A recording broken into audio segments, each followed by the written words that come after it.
Fala galera, beleza? Bem-vindos ao canal UsoCard. Corta pra vinheta, brincadeira, não temos isso ainda aqui.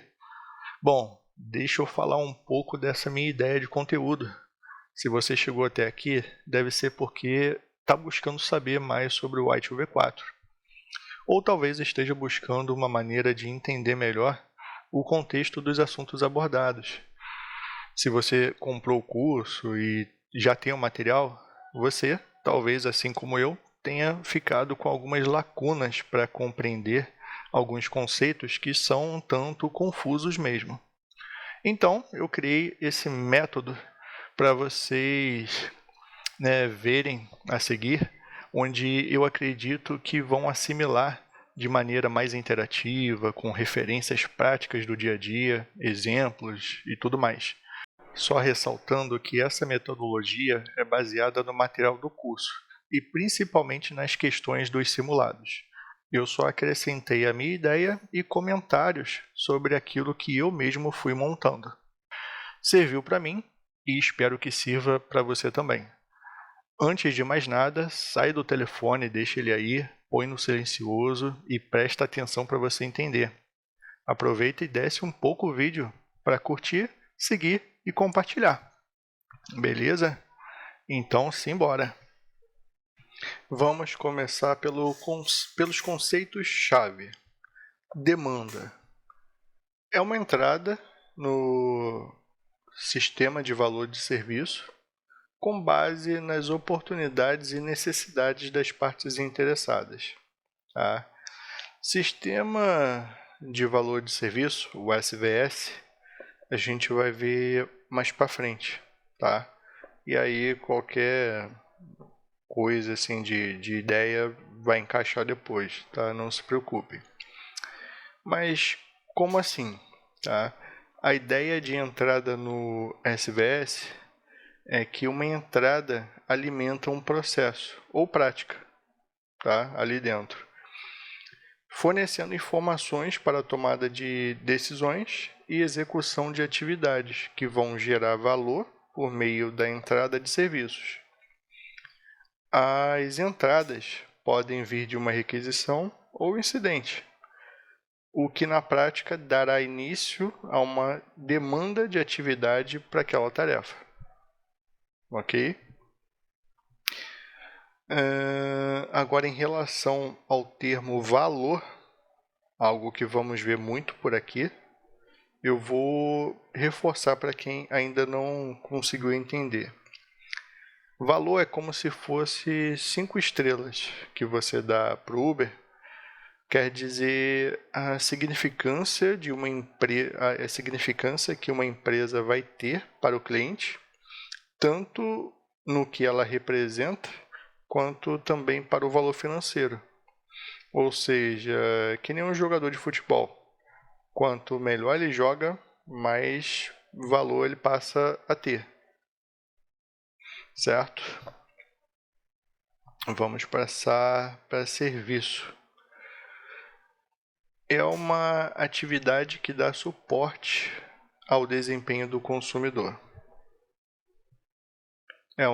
Um serviço é uma forma de possibilitar a cocriação de valor, facilitando os resultados que os clientes queiram alcançar. A ideia é de que um serviço vai colaborar para a criação de valor, claro, desde que seja realizado com qualidade e êxito, certo? O termo cocriação de valor vai se referir à relação entre a provedora de serviço, que você pode ver como a terceirizada que está prestando serviço à empresa. Considerando que você seja terceirizada, a empresa é seu cliente. Só que essa empresa também terá seus clientes. Suponha que seja uma loja. E essa loja tem os clientes que vão lá comprar, certo?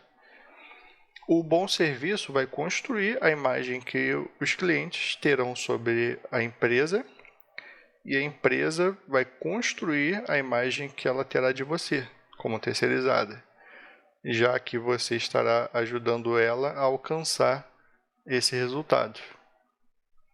Beleza? Se deu uma bugada aí, volta aí o vídeo, né, e repassa de novo, que você vai entender com certeza. Avançando para a utilidade, são funcionalidades oferecidas por um serviço que atendem a uma necessidade específica.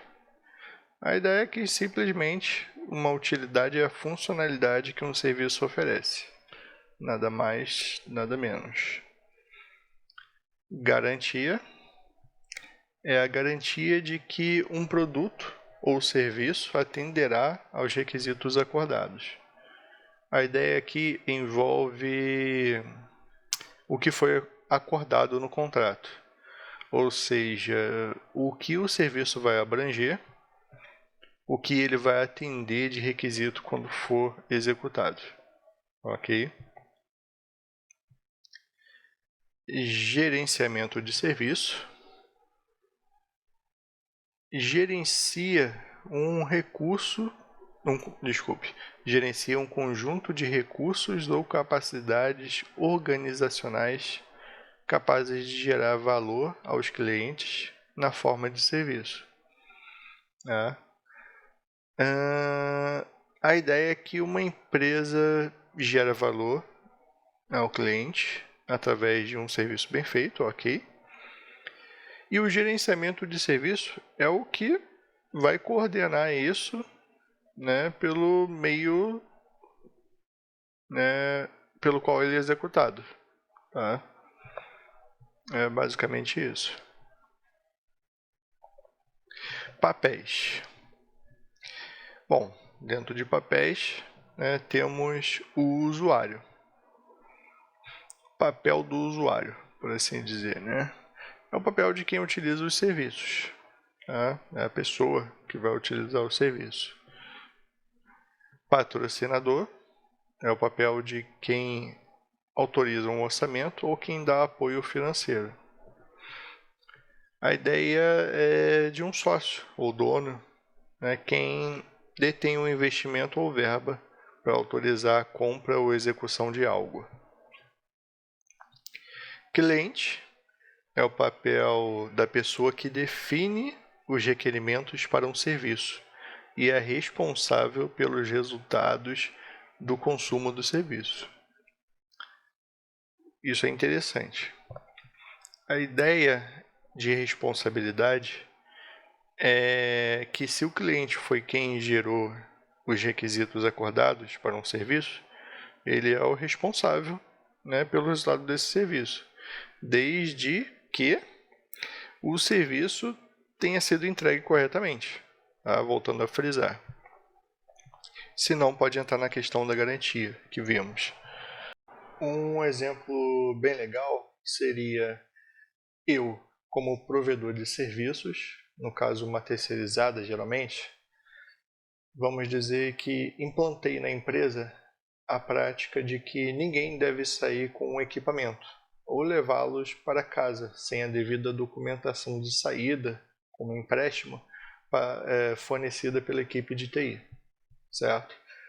Mas, depois de um tempo, a empresa comunicou aos funcionários que podem sair, sim, com equipamentos para trabalhar de casa, né?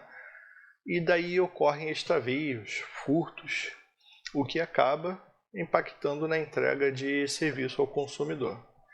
Ou seja, eu criei uma forma de colaborar com uma entrega de serviço, mas o cliente passou a aplicar de forma errada. E daí a responsabilidade desse resultado proveniente dessa ação do cliente é responsabilidade dele. Ok? Deixa eu melhorar aqui. Provedor de serviço é desempenhado pela organização para fornecimento de serviços aos consumidores. Pode ser visto como cliente ou público externo. Tá? O consumo de serviço inclui a utilização dos recursos do provedor de serviço. Provedores de serviço auxiliam os consumidores, que, de novo, né, cliente ou público externo, aos consumidores do serviço a atingirem os resultados. Aqui, a ideia é de uma via de mão dupla, podendo o provedor ser uma empresa terceirizada, talvez da qual você faça parte, né, por exemplo, ou a empresa que contratou a terceirizada. A empresa tem seus clientes, assim como a terceirizada tem a empresa como cliente. Semelhante a como vimos antes, tá? Ambos são organizações diferentes que, nesse caso, entregam serviços. Vamos supor que o terceirizado está atendendo o cliente da empresa e precisa imprimir uma documentação. Nisso, né, será utilizado o papel que a empresa comprou, o toner, a energia, etc., que são recursos do provedor, que estará ajudando o cliente a atingir seu resultado e objetivo de alguma forma. Deu para entender? De novo, né, conforme for, volta aí um pouquinho aí para você entender a referência aí do pensamento, tá? Parte interessada é a pessoa ou instituição que tem interesse ou envolvimento numa organização, produto ou serviço. A ideia aqui envolve partes terceiras, como por exemplo a empresa, né, que fornece o papel, a que fornece o toner, ou a autorizada, né, que vai dar suporte, né, de garantia à impressora, né, no exemplo que vimos anteriormente. Criação de valor. E dentro de criação de valor temos custo, que é a quantia em dinheiro gasta em uma atividade ou recurso. O consumidor de serviço deve avaliar os custos removidos pelo serviço e os custos impostos pelo serviço. A ideia é que um custo pode ser uma lâmina de 2 gumes nesse caso. Ou seja, pode ser a diferença entre você gastar mais para entregar algo, né, com muita qualidade, ou gastar menos e faltar a qualidade na entrega. Assim como você pode gastar muito, mas não ter o retorno esperado por aquele investimento. De qualquer forma, é o consumidor quem decide, no final, se aquilo vai valer a pena. E a empresa é que decide o que deve impor ou retirar, desde que não diminua o valor e a qualidade do serviço. Tá?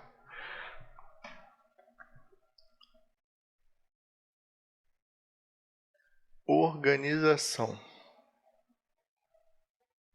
Não, a gente falou de valor? Não, né? Benefícios, utilidade ou importância percebidos em algo. Custos retirados do consumidor, nesse caso, também são parte da proposta de valor, tá? A ideia aqui é implícita, né? Sobre o valor. A questão dos custos retirados envolve o valor final que terá, mais ou menos. Organização, agora sim. Pessoa ou grupo que possui funções, responsabilidades, autoridades e relacionamentos.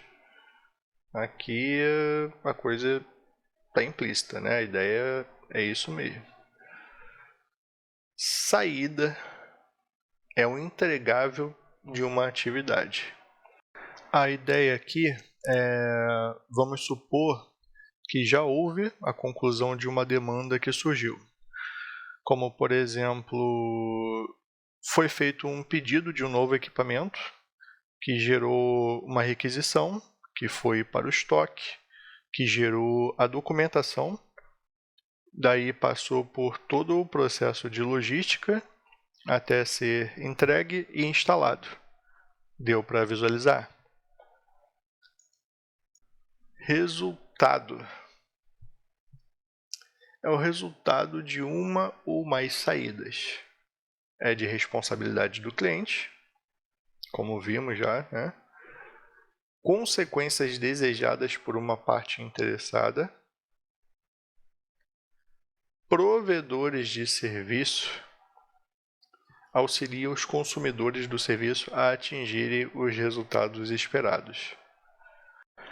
A ideia aqui é basicamente um conjunto do que já falamos antes. O resultado de uma saída, a gente já sabe o que é. Agora, a consequência de uma parte interessada é, por exemplo, o consumidor de uma loja que chegou ao local para fazer um pedido e agora o sistema já está funcionando, porque você já entregou o novo equipamento e daí ele saiu feliz com o atendimento.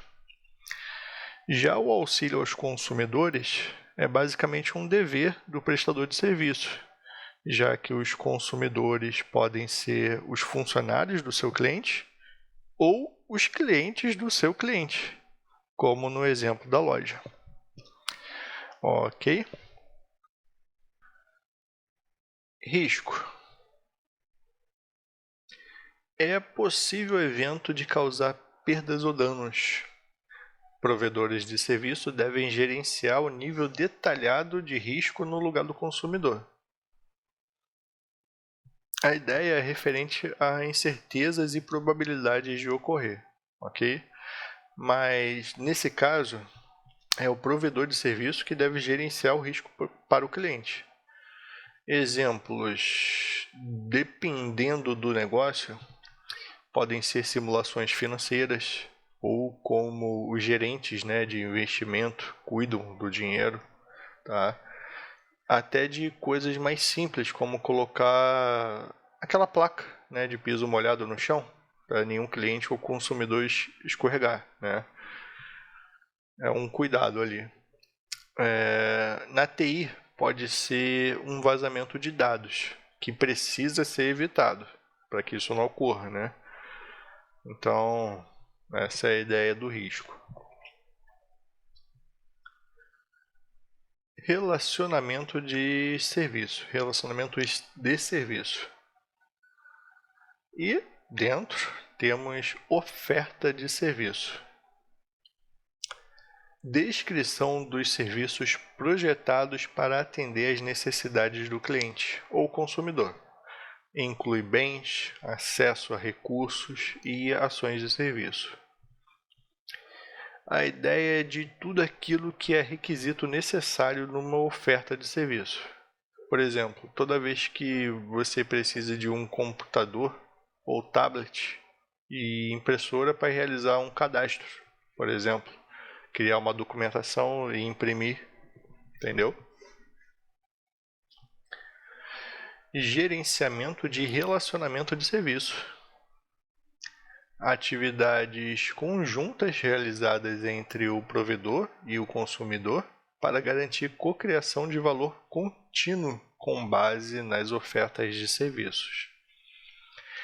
A ideia é a realização de valor através de uma boa relação entre as partes, o que não seria possível se faltasse a impressora para imprimir o papel ou qualquer outra coisa fundamental ali para entregar o serviço.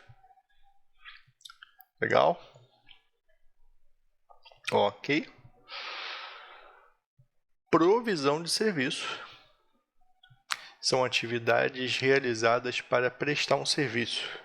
Inclui garantir um acesso, cumprir ações acordadas, a SLA, e gerenciar ou fornecer recursos e bens. É o que garante ao usuário o acesso a um sistema. Inclui o gerenciamento de recursos configurados para entrega de um serviço. Aqui é interessante, como podem ver, porque em uma das questões, né, do simulado, tem lá algumas opções, né, nessa pergunta, né? O que garante a um usuário o acesso a um sistema, tá? E ali, né, tem requisição, incidente, né, e dentre elas provisão de serviço. Se você já é da TI, provavelmente, né, o primeiro olho que você vai bater é em requisição de serviço, porque é o que vai fazer sentido, né?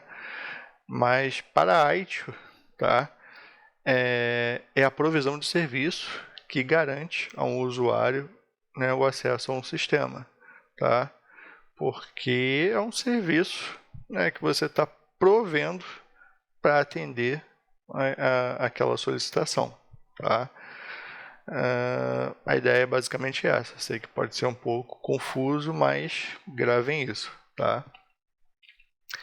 E a ideia aqui é a realização de tudo aquilo que já foi estipulado na oferta de serviço, mas agora já está sendo executado, ou seja, já foi disponibilizado e agora você está gerenciando e fornecendo. E se você gerencia e fornece bens e serviços, você tem que controlar o que sai, né? Ou seja, o que está sendo contado, né?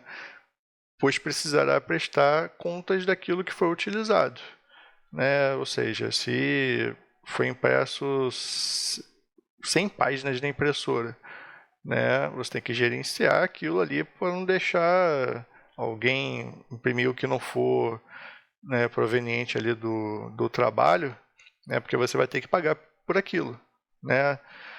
Porque o funcionário está imprimindo lá, sei lá, um trabalho enorme da faculdade, gastou o toner, né, quase todo ali da impressora, né? Você vai ter que pagar por aquilo, você está gerenciando, né, aquele recurso ou bem, né? Ou vai que imprimiu e estragou a impressora, né? Você vai ter que pagar a manutenção daquele equipamento, né? Então você precisa controlar nesse sentido, né? Como exemplo, né, implícito no que eu acabei de dizer é o fornecimento de toner, papéis, o que for, qualquer coisa que exigir o controle ou a contabilidade, né, daquele item, né, do bem ou serviço, etc. Beleza? Consumo de serviço. Atividades realizadas pela organização ao consumir serviços. Inclui fornecer o necessário para o consumo, recursos ou bens. A ideia é semelhante às anteriores, mas aqui é específico sobre o consumo e disponibilização para isso. Habilidades. Capacidade de executar determinada atividade. Inclui organização, pessoa, processo, aplicativo, IC, que é item de configuração, ou serviço. A ideia é bem específica, ou seja, envolve o que a pessoa é capaz de fazer, ou até mesmo o que um componente ou equipamento é capaz de executar, de entregar. Pode envolver também um conhecimento específico como uma certificação. Ok? Bom, gente, então isso encerra, tá, esse primeiro bloco do que eu vou chamar de conteúdo beta, porque o meu intuito, né, é saber se vocês gostaram de entender o ITIL por esse método que eu criei e se ajudou, né, vocês a compreenderem melhor todo o conceito aí que o ITIL, né, tenta passar aí para vocês, tá? Eu sei que muitos dos conceitos, né, têm relações muito parecidas ali, né? Às vezes ficam andando em círculos, né, em palavras e termos muito semelhantes. Então, o meu objetivo, né, nesse resumo aqui é justamente dar um clean, né? E deixar objetivo a ideia, né, do que você precisará utilizar aí no dia a dia, tá? Referências de aplicação, tá? E focar realmente naquilo que você tem que utilizar na prova, ok? Então, deem um feedback aí se acharam legal, tá? Se vale a pena eu continuar esse conteúdo aí, porque o meu objetivo é fazer em parte, porque é muita coisa, né? Então realmente dá uma cansada para mim, eu acho que para vocês também. E é isso que eu vou tentar levar para vocês. Beleza? Então, gente, até o próximo vídeo, ok? E um abraço. Valeu!